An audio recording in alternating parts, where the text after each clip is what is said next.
So, Emma, what are we talking about today? Today we're talking about our feeding experiences, the positives and the challenges. This episode is called Fed is Best.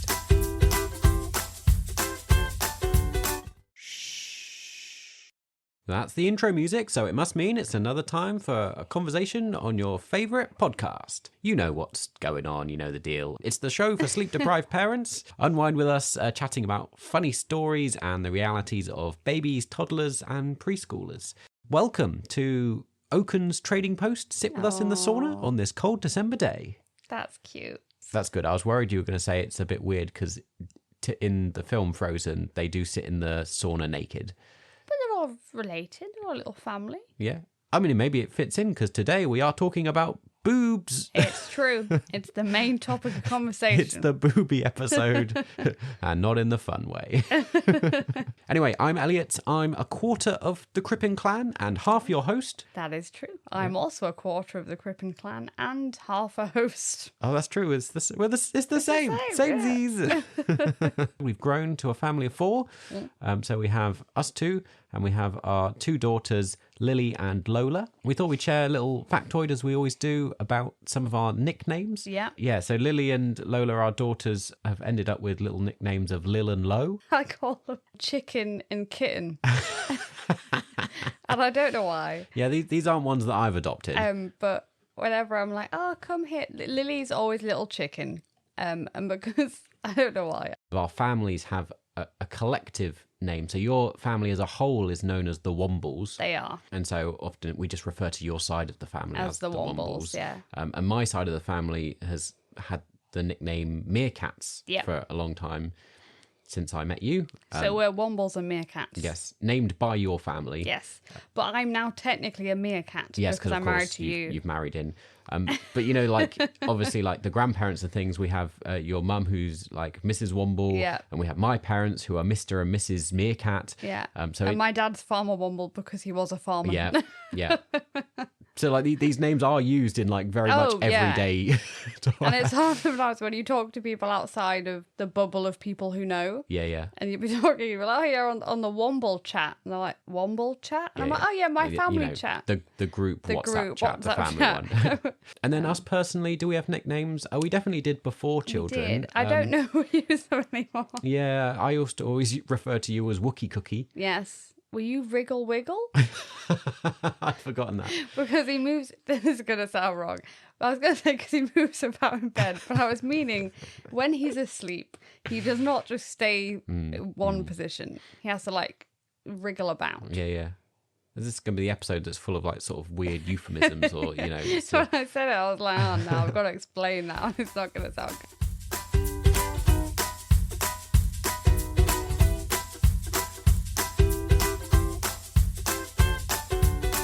This is the 6 o'clock announcement that the parenting achievement has been unlocked. I really didn't know what was going to happen then. So our recurring segment where we dive into a funny story, a moment, a relatable thing, a parenting achievement that we've unlocked this week. There's various little things going on. So rather than a big story, I thought I'd just run through a host of little things, little fails. But he knows I'm bad at this because I'm bad at being concise. Yes, there's no tangents, Emma. It's not. This is concise. This is what we want. Shall I go first? Go on then. Tell your story. Right. This was like 3 days ago. See, I'm already adding to it. I don't need to tell you when it was. Just dive straight in. They don't need to know that. So I was slowly waking up, kind of groggy. I feel like some pressure on my head. I feel a sticker stuck to my forehead. So I pick it up and take it off and I open my eyes. And there's Lily sat staring at me. I just looked at her and she was like, I'm keeping the sticker safe for Baba. And I was like, oh, great. I'm like a sticker guardian, apparently, where you stick stuff on my head to keep for Baba. And then I could hear Lola whining in her Moses basket. So I was like, oh, I'll go and look at her. By her foot, just tucked under it, was a bottle of fruit shoot. And when I looked at Lily, why is this idiot? What's it doing? Thought she might be hungry. I think she was like, she heard the baby crying and she was like, she must be thirsty. I'll give her my drink. But thankfully, she hadn't tried to feed her. Yeah, she just popped it in the just left it in basket. her I'll basket. pop it in there and see if she'll get it. Because that'll help. In last time's episode, we talked about how Lily was coming in our bed. And from that story, you can probably tell that Lily is still sleeping in our bed. We've been very unsuccessful at getting her back in her own bed. We've been successful that she starts off now in her own bed. And lasts about an hour, 2 hours Yeah. tops. I've not even gone to sleep yet by the time she comes into our room. I think, was it yesterday we had a terrible night going on trying to get her back because she wouldn't take her shoes off to get in our bed. Yeah. So we were up a lot of the night because she was having a meltdown. And I think yesterday I only got like 3 hours sleep. So that was a bit of a parenting fail. But so far it's we're making very, very slow progress. Slow progress. Slow but steady. Yeah. So just a funny thing we've noticed with Lily is that she changes her pronunciation of certain things depending who she's talking to. So if she's talking to Mama, she calls it a bath. If she talks to Baba, she calls it a bath. And I was like, she's so clever because she's picked up that we use these differently. So I think in her head she's going, well, that's the way they say it, so I'll say it the same way so they can understand me. I was also noticing the other day that I mentioned it to you at the time. With Lily, our first child, first time round, we were very cautious, or we were very conscientious, is that the right word? About being gender neutral. And we didn't want to have any influences, and like we'd buy kind of gender, what's the word? Yeah, we'd be like, well, she's a girl, but she doesn't have to like pink. So let's go for like... She can make her own choices about boy colours as well. Unisex, that's the word I was looking for. Kind of unisex clothes rather than... you could have used neutral as well. Yeah. All that stuff. We did an episode ages ago on gender roles and that kind of stuff. And we're generally quite modern about all those sort of things. But like this time round, that's not worked at all. Because we have a toddler in the house who's big into princesses and girly things and is like just all about that. So pretty much everything we own for Lola is pink. Yeah. So it's people still go, is it a girl or a boy? Yeah. Which I mean it's good to do. Yeah.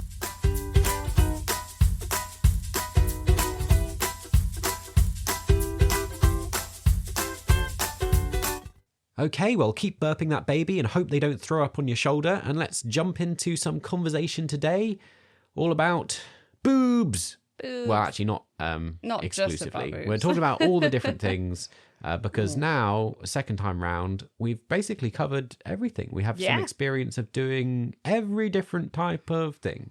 Yeah. So we're actually in a fairly good position to talk about it. It's true. There we go. I'm going to try and let you lead the conversation, Emma, because I feel like this is a kind of woman-focused, topic. Yeah. And I don't want to speak for you. And, I am involved, of course, with a lot of it, and I will make my voice known as I do.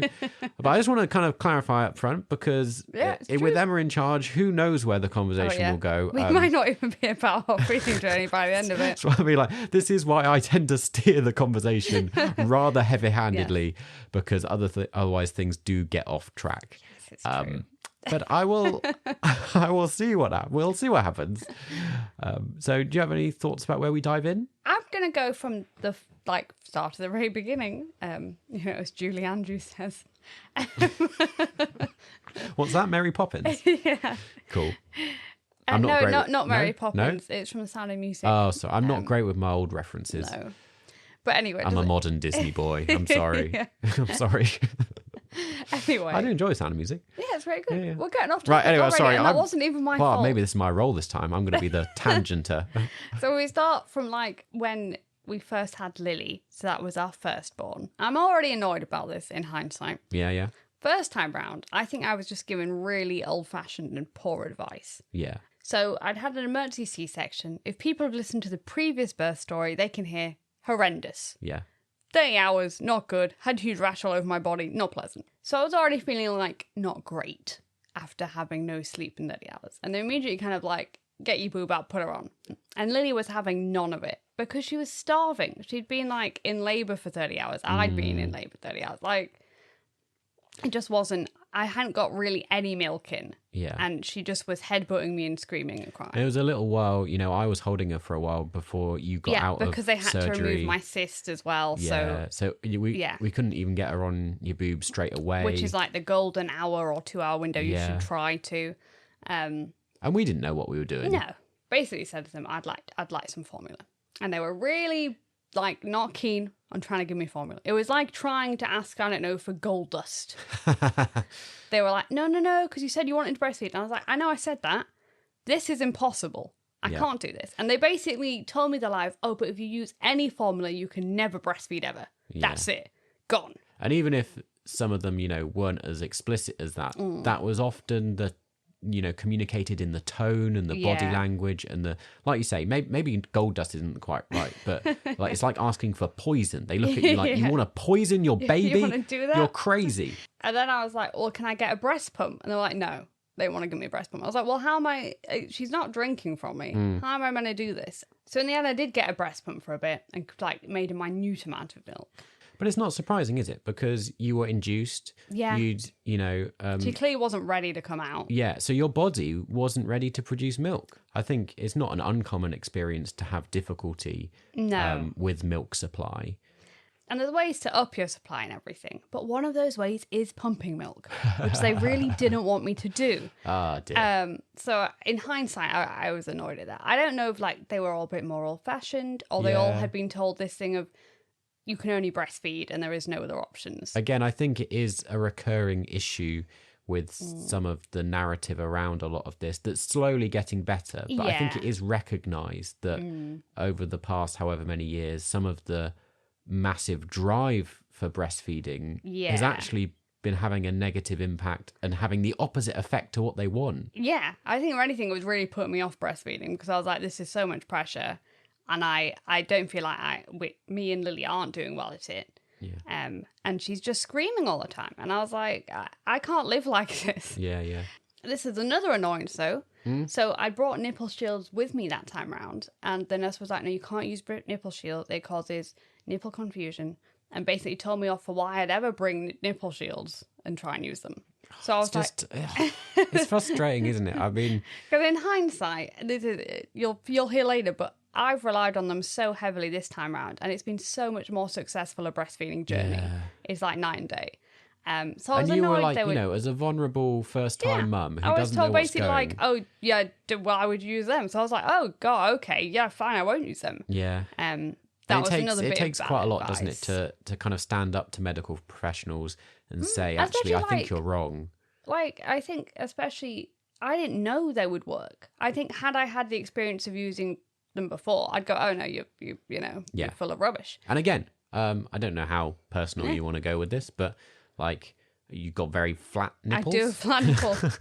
And I don't want to comment, but one of my sisters, it was put in her notes when she was trying to breastfeed that was a problem. We did kind of take things into our own hand once we got home. We did. We got home and then they started pumping. Yeah. So we were feeding her some of that. One of the midwives came round and weighed her and we're like, oh, she's lost a lot of weight. Like, to the point where she'll be back in hospital. And at that point, I was like, right, screw this. Yeah. We're doing formula feeding. Yeah. And I'll keep just pumping milk. And I remember it was funny, the first few days of that, I mean, it worked. Obviously, she was then drinking and she put on weight and the formula was going really well. And she was much but calmer. we were then really nervous to tell the midwives that we were doing formula. So I think the first few days we lied to them. We lied, and said, oh no, we're not doing formula. No. Or we were like, oh, we're doing, a bit of formula, but we're also breastfeeding. Yeah, and then I remember, luckily, one of the midwives that came was my community midwife. Yeah. And I liked her and I knew her. So then I was like, look, we're formula feeding. Yeah. And I'm like pumping milk and we're giving her that too. Yeah. And she was really nice. Oh, and I forgot to say, we had the added complication of this rash. I then was put on some steroid cream, which meant I wasn't allowed to breastfeed anyway. Of course, yeah, you weren't allowed to breastfeed. So that, Yeah. There's all sorts of things like that, isn't there, where, medication and things mean that you wouldn't be able to use your milk. And yeah, it's just exactly. And then it feels annoying then again, the added pressure that's put on women to kind of always be like, all women should breastfeed. Breastfeeding is best. And sure. Breast milk is the best. good. Yeah. And it's particularly that early, what's the early stuff called? Was it just called your first milk or something? No, it's called something. Is it begin with Colostrum. There you go. Got it. So yeah, like we're not important disputing the science of it, you know, clearly, but like there's all sorts of reasons why it might not always be possible. And I feel like I don't have this, but I know like seeing you go through it, that it puts a lot of mental strain on you. Yeah, and a lot of pressure on you to be like, oh, well, you can't do that. Yeah. So you've failed because you can't do it. Yeah. And I feel like you cope very well because you are very secure in yourself. And I always feel matter of fact in that I'm like, is it worth killing myself trying to breastfeed when it's just becoming a horrendous situation? And also then I couldn't anyway, so I was like just to do the two stories maybe a little bit in parallel, and we'll keep going in parallel, maybe just to compare how things have gone, you know, up to that point with Lola and the differences as we go through the story. Okay, so Lola, much different experience. People know, if they've listened, planned C-section, and this is about 3 years after I had Lily. Yeah. So I don't know if the attitude's changed, but basically it might just be down to the individual midwives you end up, you know, as soon as I came out of surgery, she was on me, and they were like, oh, do you want to try and breastfeed? There's no pressure. And I was like, sure, I'll try and breastfeed. Yeah.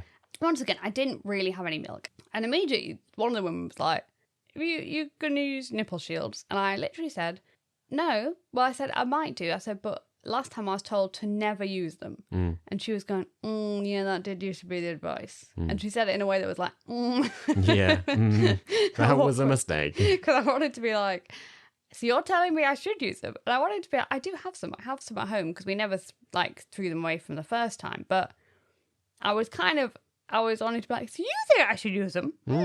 Interesting. In hospital, we just formula fed. Yeah. I mean, there's two kind of changes in there. One is the attitude and the way they were dealing with you, but equally, and maybe more importantly, you know, it was our second time around. Yeah. We went in with, you know, knowledge about how it went. We were a lot more secure in standing up for ourselves. We knew what we wanted, and we could say, you know, directly and be confident in saying, we're going to mix feed, we're going to bottle feed. That's just what we're doing. And they were really good about it. Yeah. They would bring you bottles when you needed them. They were really good. But in some ways, the story is very similar. So then we go back to Lily's story. People remember, Lily oldest, I'll keep telling you so you know. Oh, that's true. I forget, it's sometimes hard to keep track when it's not your own kids' names, isn't it? And also it's Lily and Lola, they're quite similar names. Yeah. So, sorry, that was, I'm king of tangents today. This was the other parenting achievement I forgot to add in earlier in the conversation. I was searching, thinking, I'm sure there's a little extra one, is that we keep, in our sleep-deprived state, getting names muddled up and calling our baby Lily. Yes, because the only baby we remember having is Lily. Yeah, and we're now maybe thinking, you know, having girls that were Lily and Lola, when you've not had much sleep, it's quite tricky. Oh, somebody apologised the other day because it was somebody at nursery, they were a mum of another one, they were calling Lola Lily, and she was like, I'm so sorry, and I was like, no, don't, we do it all the time. We do it all the time. I'm so sorry to our children. If you're ever listening to this in the future, sorry. We didn't mean to get your names muddled up. No. So eventually, after I was off the cream for my terrible rash, we were doing, I feel at the time I'd been really diligently still pumping milk. Just to keep my supply, and because I knew I wanted to give her some breast milk. So basically at the end with Lily, we would pump and we would formula feed. Yeah. And I think it's called something, but I can't remember what it is. Double feeding? I have no idea. You're asking me. I'm the guy. I know nothing. Yeah, I think it's called double feeding.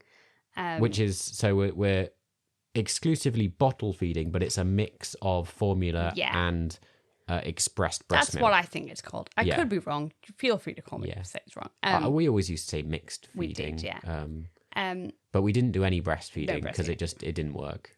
Whereas with Lola, we are breastfeeding quite successfully, actually. Yeah. So I don't know when it was. It was only a few days, I think we were at home, and I'd started pumping some milk. And I was like, oh, I've got a fair bit. I'll use my breast shields and see if she'll take. It was. I mean, it's also to try and encourage your milk to come in. It was, yeah. But she was really quick at latching. She was really easy. She'd just get irritated, but not poor Lily would just scream the house down. Whereas Lola was quite quick at it.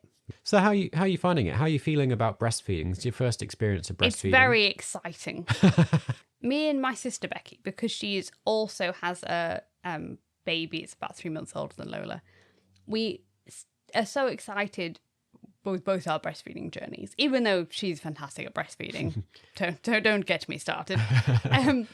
We like send each other pictures because obviously I want to take a lot of pictures and kind of be like, oh, this is like a little success for me and it's really fantastic we can do this. But you can't send them to anybody. You can't put them on the family chat. Here's my boob. Here's me and my boob and the baby. So we just send them to each other. Yeah. And I'm like, that's kind of nice because it's like the other person, you know. Yeah. I mean, you have a big family. You're, as people should hopefully know, you're an identical quadruplet. Yeah. You're always chatting away to your sisters We on, are. you know, video chat. And often it's so funny, like, you know, I'll hear you or Becky or, you know, whatever. Like, so often it's just like you hear a little voice going like, are any men folk there? Because I'm getting my boob we literally out. use the phrase, are any men folk around? Because me and Becky are like, I'm just going to get my boob out and breastfeed. Is there anyone who shouldn't be in the frame around that could see something? Yeah. But no, it's been really exciting. And it's good because it hasn't been a big struggle. I mean, you're not producing loads I'm of not milk. producing. Well, I'm slowly producing more milk, but not enough that I could exclusively feed her. Nowhere near. No. I was excited this morning because I had my biggest breast pump session. Yeah. So I produced 100, Yeah. which is pretty good for me. Yeah. We're still doing both, and we would anyway. We've said this before. And last time because- with Lily, your milk slowly increased, and we did lots of stuff to try and increase your did, milk yeah. as we've done this time. It's a real struggle going on, but It is, you know, we yeah. did get to a point where I think maybe about a quarter to a third of her daily feeds were breast milk, and we had enough that we could freeze some. Yeah, so for Lily, I made sure I had 6 months worth effectively so that I could stop and then I she'd think, still have milk if I remember available. correctly, you did 4 months, and then you Yeah. started to reduce, and Yeah. it took until 6 months to completely stop. Yes, But it during did. those last, you know, months 5 and 6, Yeah, as we you were used- reducing, yeah. you used some of the frozen stuff. To make sure So she that- had it yeah, up so to up 6 until months. 6 months, she had breast milk. Yeah. Whereas this time around, we haven't frozen any. Well, Not frozen yet. one. On the early days, I froze one. But again, we've not got to that point where you're producing enough yet, because No. we only did that with Lily But I once also you were think producing a because lot. she's breastfeeding and I'm pumping, she's kind of taking a lot of the extra that I would have pumped. Right. So I don't know if we'll ever have that much excess. I mean, it's a different effectively. experience for us this time. You know, I'm not used to, and I suppose you're not either, knowing like how much has she had. We're so used Yeah. to be able to track on our app the exact kind of milliliters of what Yeah. she's had in a bottle every day. And she's breastfeeding a lot now, so that will supplement basically what she's missing out on formula.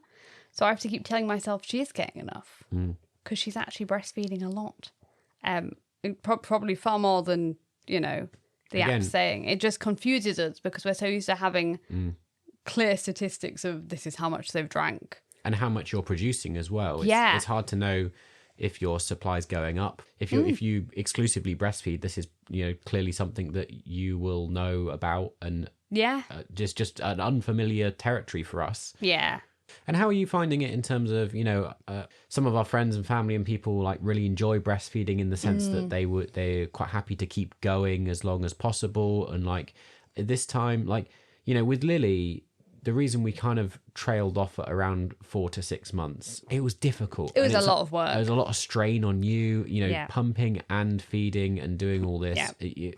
You know, it takes it out of you in all sorts of ways. It does. And so that was kind of one of the reasons why we were like, well, we'll do it for this amount of time and Yeah, then and we'll then stop. we'll stop. Yeah. But, you know, I don't know. How do you find it this time? If we were to get to the point where she exclusively breastfed, would you want that? How long would you want to go? I think I'd never want to exclusively breastfeed just because I don't want to be the only person feeding, primarily at night, because I like to get my sleep. In the daytime, I think if she was like a consistently good feeder and I produce enough milk, I wouldn't mind doing that most of the day. Yeah. It's just very valuable to us that she can take a bottle when needed. Yeah. Do you think we'll do 4 to 6 months again, or I don't know, to be honest. I think I'm going back to work at 7 months. So at that point, I'll be wanting to... I might say this and it might end up being for ages, but it'd be easiest to stop at that point. my main reason for stopping last time is I really hated pumping milk. And this time around, I don't have to do it that often. So it's not really a... It's when a lot of the midwives were like, oh, it's hard doing all three. And I want it to be like, but it is easier somewhat in that I have to pump milk less, which makes it easier for me to do.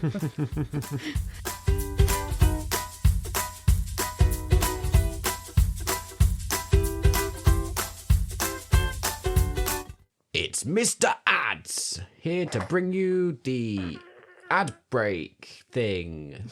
We've not done this in a while. I can't remember what we do. What do we do? We're here. It's not really ads. We don't get any money, but we are. This is a hobby amateur podcast, but we do like to tell you a bit about why we do it and kind of where our support comes from. And just that sort of stuff, and just an encouragement to say, please do support us in the various ways. Click some buttons for us, share the podcast, leave us a review. We haven't mentioned as well, this episode is a little different in, previous episodes up until now, you may be familiar. On YouTube, we offer a craft we do alongside the podcast, and each episode we do a different craft. In the early days, we used to chat about what craft we were doing. We did. That kind of went downhill fast because we were disorganized. And never knew what craft would show up on screen. It was kind of an excuse also for us to get some stuff, some Disney related content in there and other things, Harry Potter, Star Wars, other things that we enjoyed doing, and a bit of a relaxing time. It fits with the theme of our unwinding, relaxing podcast. At the moment, with 2 kids and a newborn baby in the house, crafting is a little bit challenging. So this is the first episode where we're not going to have a visual craft thing on YouTube. So we're just pausing the craft element for a little bit. Yeah, till we get back into the swing of things. Yeah. So let us know how you find that, whether the craft element matters to you. If you're over on YouTube, do leave a comment, subscribe, hit the little bell. And if you'd like to engage with us, we always like to hear back from you. Do get in touch via social media in the various places. Mostly they're all at don'twakethebaby_podcast on Instagram and TikTok. All this stuff's in the description down below. You know how it works. You know how podcasts work. That's the stuff. If you're interested, then do it. If not, just listen along. We're quite happy for you to... You know us more than we know you, but that's absolutely fine. And then, of course, the reason we do it is... partially through kind of my work and things, we get some support to be able to, do this in my job through the Methodist Church, particularly in Yorkshire North and East Methodist District. And we are associated with the Kairos movement, which is a small community of people that are doing things differently, people that are frustrated with church, people that see faith differently and maybe have a different understanding of God and, the spiritual that aren't religious. If you're not a big fan of tradition, if you find church a bit kind of, irrelevant or boring or outdated, I do a lot of stuff with the Kairos movement to try and remedy a lot of that and share some radical thoughts on faith. I do a semi-regular Disney Church video thing where I chat about faith and spirituality in Disney films. There's all sorts of fun stuff like that. If you're interested in anything about what we do outside of the podcast, the wider work that's around faith, church-based stuff, and want to come and get to know us and chat about that in those contexts, then you go check that out, all on our webpage, www.kairosmovement.org.uk/Don't Wake the Baby.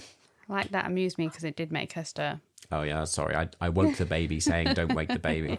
But if you're not religious, don't worry. If you don't believe in God, don't worry. This is a parenting podcast. So we're here to chat about that side of things. But yeah, that's been our little ad break segment in the middle where we just kind of, update you on all that stuff. Hopefully it's not too dull. Thanks for bearing with it. Getting through it. If you just skipped ahead, then that's fine too. Yeah. I do that with ads. I do as well, most podcasts. Yeah. So probably no one's listened to any of that bit. But anyway, right, let's get back to the conversation.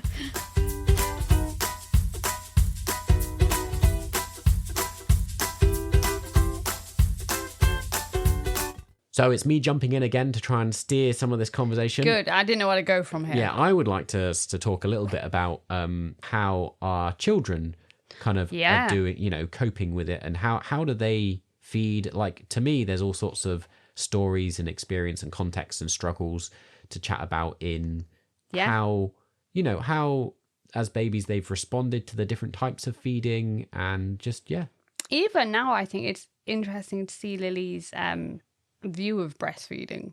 Oh yeah, what do you mean? Like, so it was really interesting when she first had her babies. She would breastfeed them because she'd seen our friends breastfeed.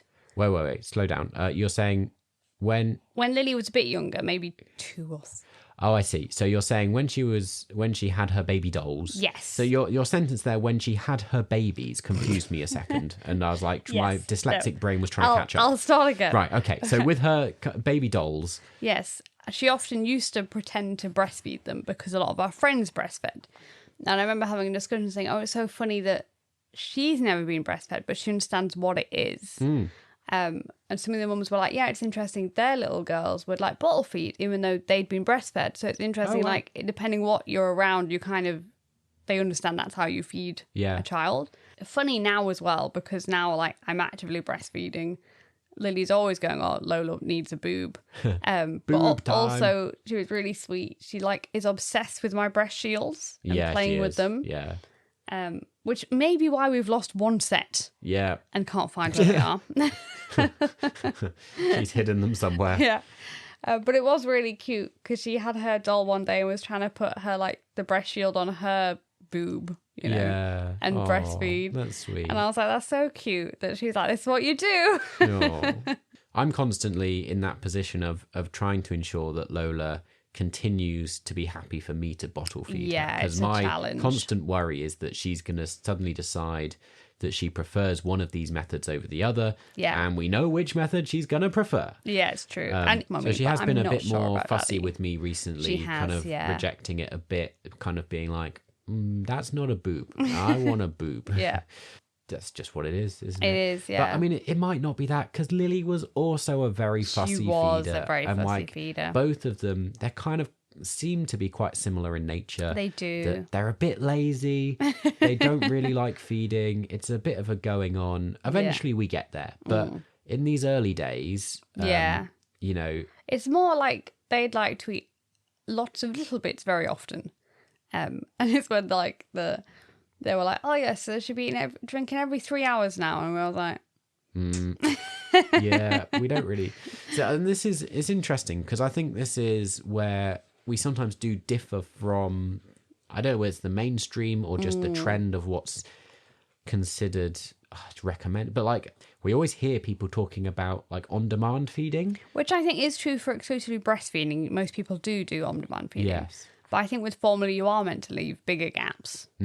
Yeah, so I've always been, particularly it's been me driving it, that, Lily and Lola, that they don't just have a little tiny bit every half an hour or every hour even. Like, that, initially their stomach's very small and they can only take so much. We know how it works, but it comes a point where slowly the gap should be getting bigger. They should be having a bigger amount each time. And like some of the recommended numbers around, at this stage, it's, 8 to 12 feeds in 24 hours. And as we approach a month to 2 months, kind of 6 to 8 feeds, all that kind of stuff. And you kind of look at it all and try and work out, are we in about the right kind of place? And is our baby typical or not typical? And we are always at the very highest end of that spectrum. Yeah. We have like 13 to 15 we always feeds have a day. More feeds.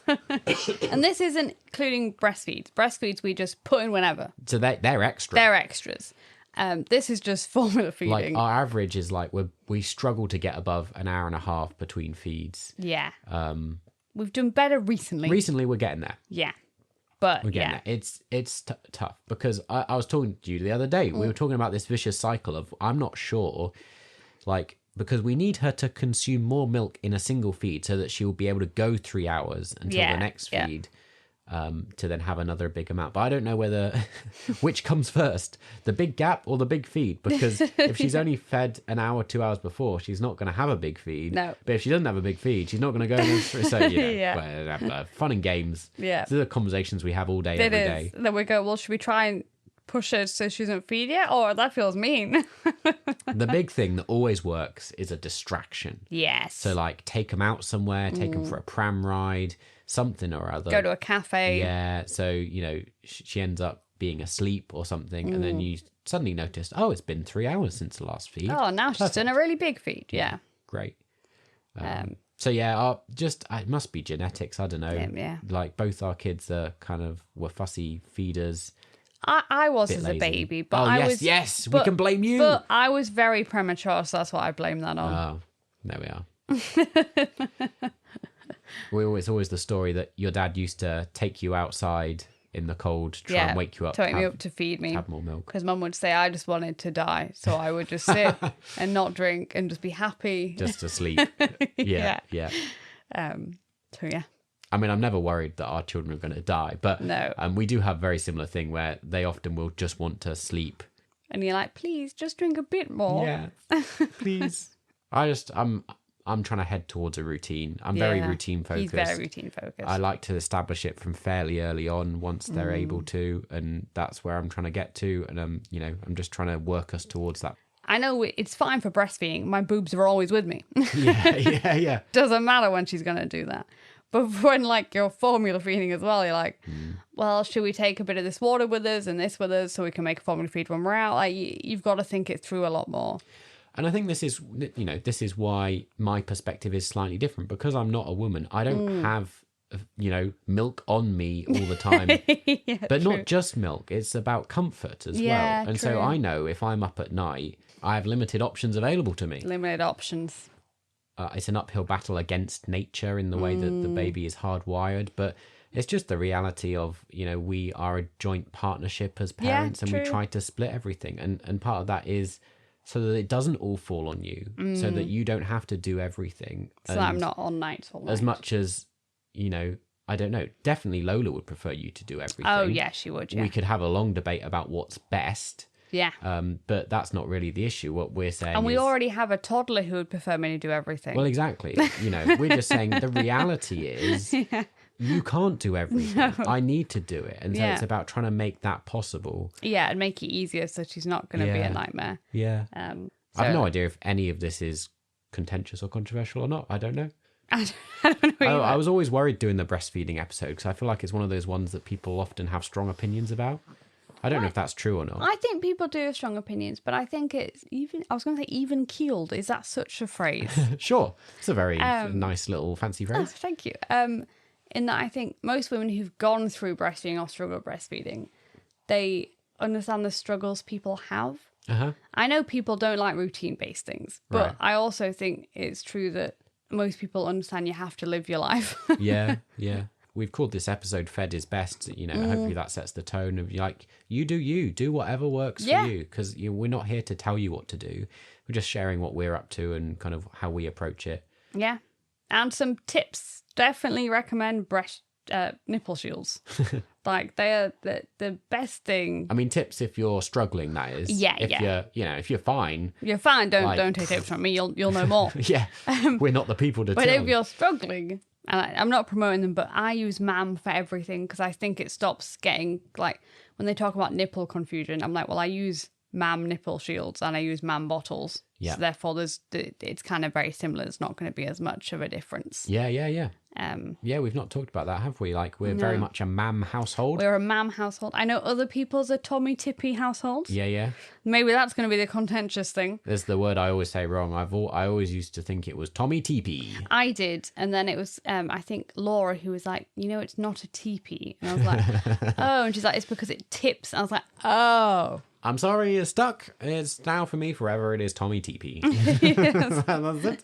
No, I used to call it that too. And then I was corrected and I remembered. Do you want to do a very brief little segment about it's the 90s? Oh, yes. So kind of how things were when we were growing up, because I think that is interesting. It is interesting. Approaches have changed, but we've discussed before that our parents have different opinions to us. Yes, they do. And Very hold them quite strongly. Yeah, so both my parents, I would say, are pretty anti-breastfeeding. Yeah. And I think this is partly because when my mum gave birth, they were really promoting formula as that is much better than breast milk. I think it was a lot of poor or bad science. I'm not even then. sure it was science. I think it was during that phase where formula was gaining traction. It's, it's marketing and advertising. Yeah, that's what I mean.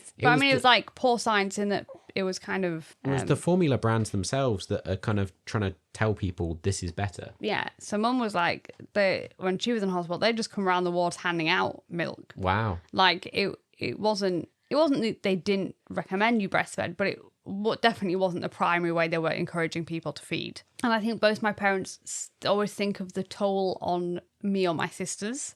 So they're always like, oh, but you know, it's so much work and it's so much energy. And I think theirs is normally from a place of concern that they're anti-breastfeeding.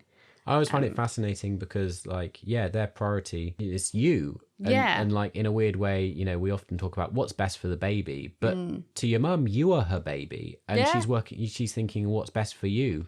So you're just an interesting dynamic. Yeah, it is, yeah. But yeah, so both of them, Dad's not as vocal. Yeah. But Mum's quite vocally anti-breastfeeding when it My comes to us. family, on the other hand, you know, not fussed either way, but they did breastfeed. Yeah. And, like... They don't give their opinions, but almost more like just the whole bottle feeding thing, I think, is a bit of a novelty to them. Yeah, just a kind of an unknown, bizarre thing. Like, don't really understand how any of it works. Because again, my mum just did everything. I think she just, you know, carried me around. I'd just feed on demand, and that was that. And I think that was something she really liked doing. I think probably more struggles to understand why you don't. Yes. You know, why we'd want to split it. That's I don't know. very true. Just, again. Yeah, no. So they're completely different reactions. Yeah, well, our parents better never have this as a, you know, a dinner conversation.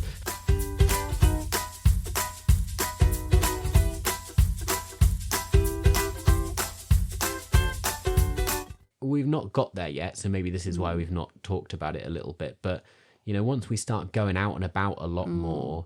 There's that whole area to navigate, you know, first time round, I suppose, you know, there were so many times when you had to pump milk when we were out and about, and that presented challenges. This is when I prefer breastfeeding because I think it's more socially acceptable than taking a breast pump round with you in public, which I know sounds crazy, but I'm like, at least people go, oh, she's feeding her child, other than going, she's a machine she seems to be using to pump loads of milk.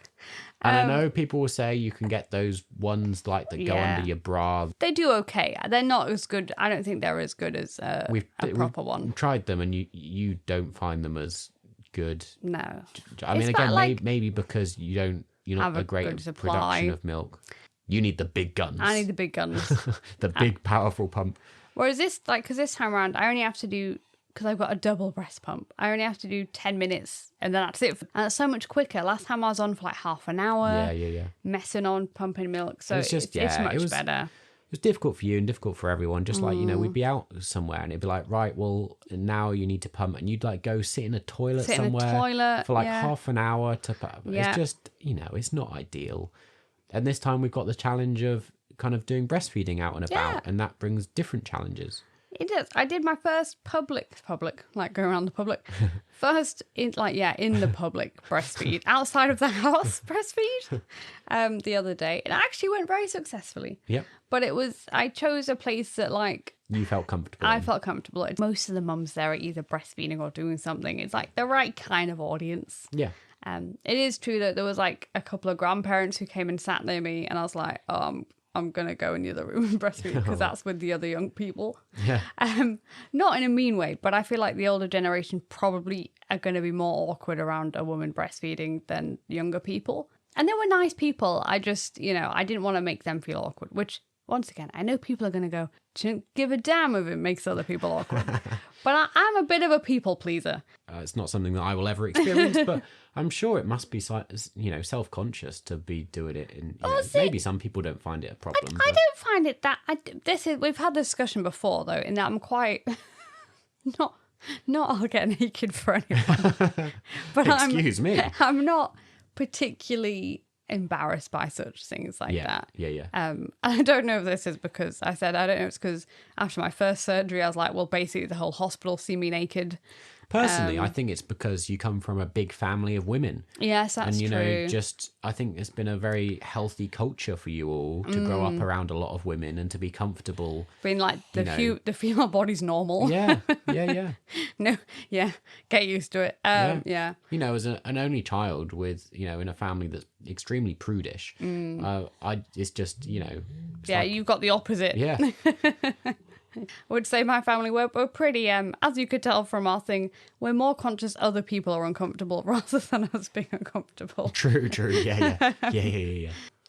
If you have tips for us, let us know. Yeah. Like, we're kind of new to this as well. I mean, we've done all three, so we have a broad experience, but we don't have a deep experience. No. So if you've been through it, if you have more kids, if you had a successful time breastfeeding or pumping or bottle feeding, what are your top tips? Yes, I always feel like a novice breastfeeder. Yeah. Like, I always want to be like, I'm very new to the game of breastfeeding. I don't fully know what I'm doing, but it has amused me no end on TikTok and things where it was like the breastfeeding consultant being like, oh, and never bend over. Lean backwards, positioning. Put the baby towards you. And everyone online, we're all sat like hunchbacks breastfeeding our children. And I was like, well, I'm glad it's not just me who's clearly doing the wrong position. I think this is what's so challenging with all of it, really. It's trying to read between the lines of, what the expert What's advice normal, is and what you should do. I even find this with bottle feeding, and doing that. It's like all the kind of rules and, the stuff around sterilizing and warming up the bottles and using, sterilized water and all that type of stuff. It's like trying to work out the whole process and how to do it all. We've got all these, little kits of fancy electrical things that do various different things for us that we didn't use last time and we've not used this time. We've not bothered with any of the extra kits. We kind of just manually make all the stuff. Last time round, we didn't follow a lot of the advice because it was a heat wave. Lily didn't want hot milk. She didn't want warm milk. She was quite happy with cold milk. Whereas it is different this time. Lola would quite like warmish milk because she's used to body temperature milk from your body. Yeah. So once again, that's the difference that we've kind of had to deal with. But yeah, it's all a learning curve, really. Yeah. But yeah, do let us know if you've got top tips for any of it, of how you do it. What's your process for breastfeeding, or are you also pumping or expressing milk, and how are you managing that? Or, with bottle feeding and formula, what's your top tips for, how do you quickly make a bottle in the middle of the night? How do you get through it? I always find somehow we run out of bottles. And you're like, why is nothing sterilized? And then we lose all the lids. Oh, yeah. Yeah. I was going to say there's one here, but that's the one we brought up here with us. Yeah. So if you have top tips for how to navigate any of that, how do we stop losing the lid? We had to buy new lids because we kept all the bottles from last time. If people understand what we mean, not like the teat, like the lids that you put over it. Yeah. So we bought all new ones. We've lost some of them already. Yeah. We're hopeful that they're in the house. I was trying to think, anything else to say, but I don't think so. No. I mean, I'll probably listen back and go, oh, why didn't I mention all this stuff? But yeah. Well, that always happens with the podcast. Always happens. Hey, this is Editing Elliot, just popping back in here to say, yep, there's loads more to talk about that we didn't get to mention. Since recording this episode, our baby Lola has caught Lily's illness and is coughing, so sicks up a load of milk. So we're having a fun and games with feeding that we didn't get to chat about in this episode. There's all sorts of other stuff we didn't really get to talk about. Bottle feeding, taking formula out when it's hot or when it's cold. Formula brands, we've actually switched to an anti-reflux heavier one now that's really helped actually with the sickness. So yeah, I think we're going to return to this conversation at some point. We focus quite heavily on our current experience with breastfeeding here, but there's lots of other different nuances to explore. Treat this as part one of the conversation.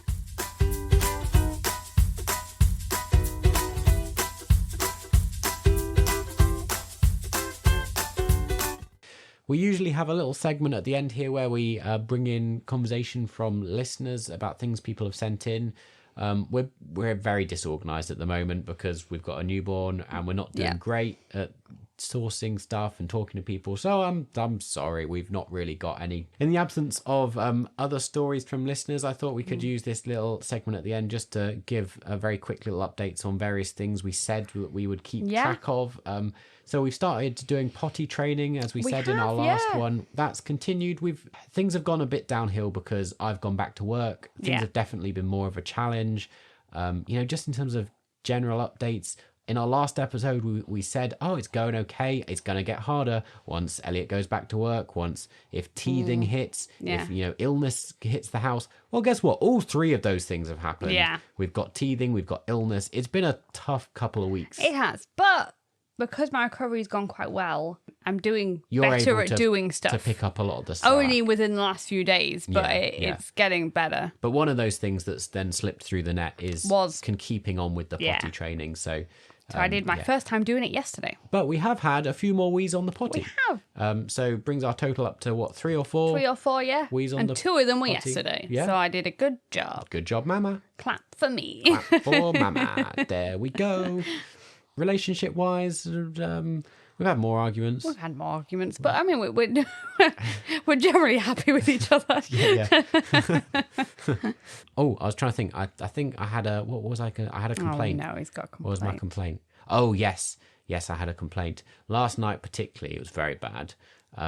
I'd call it backseat parenting. Oh, where Mama, she's half asleep in bed and I'm up with the baby on my shift.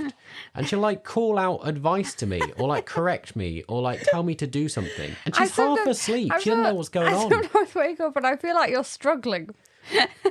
Like, I got to a point and she like just kind of woke up for a second and was like, have you fed her yet? And I was like, no, not yet. And she, I can't remember what you said. You're like, you're just criticising me. I was like, she's not due a feed. Yeah. And I was like, how do you know? You're asleep. I was looking at the app. I was like, she's definitely not due a feed. Stop giving me, stop it. And You're not, I'm in charge here. I felt like it was late. I was like, has he not fed that baby yet? It's crying. It happened like 4 times last night where you briefly woke up and then shouted out advice to me about what I was doing. I don't remember any other time, but I remember the first time going, I can't believe he's not fed that baby yet. It must be really late. And I was biting my tongue. I was like, you go back to sleep. This is, if I'm up with the baby, then I'm doing my thing. What I always remember you go back to sleep, and then I'm like, okay. I don't tell you what to do when you're doing your parenting. No, that's true. But you leave the room when I'm doing my parenting. True. Goes to his top room. That's because there's a toddler in the bed. It's true. I even got to the point the other night where I had to sleep. I created a little bed on the floor for myself because on my shift I couldn't fit in the bed. I was like, well, I can't leave the room because I'm looking after the baby. Yeah. I'll just lie on the floor. Bless him. Little floor bed. And Lily was going, he's on the floor like a dog. I was like, why don't you lie? You could sleep on the floor, Lily, and I could have the bed. But no, of course, she was that didn't happen. Doing a thing. I'm not a dog. I was like, we know, Lily, that's why Baba shouldn't be on the floor. On that note, thank you for joining us today on this episode. I hope you had a good time and whatever. This has been stuff we've chatted about. It's when he said this one had to be concise. It hasn't been concise at all. It's really not been, it will either be long or I'll cut a load out. Who knows what will happen? We'll find out. Thank you for coming and being in Oaken Sauna with us today. Hope it's been nice and toasty. I've gone very wrinkly now. Oh, okay. Sure. You know, when you get all steamy and wrinkly. I never really thought about that. I know. Oaken's trading post is shut. We're going to throw you out into the snow. But enough with the Frozen references. Shh, don't wake the baby. That was the wrong way round. It goes the other way round. Don't wake the baby. Thanks. Sleep well. God bless.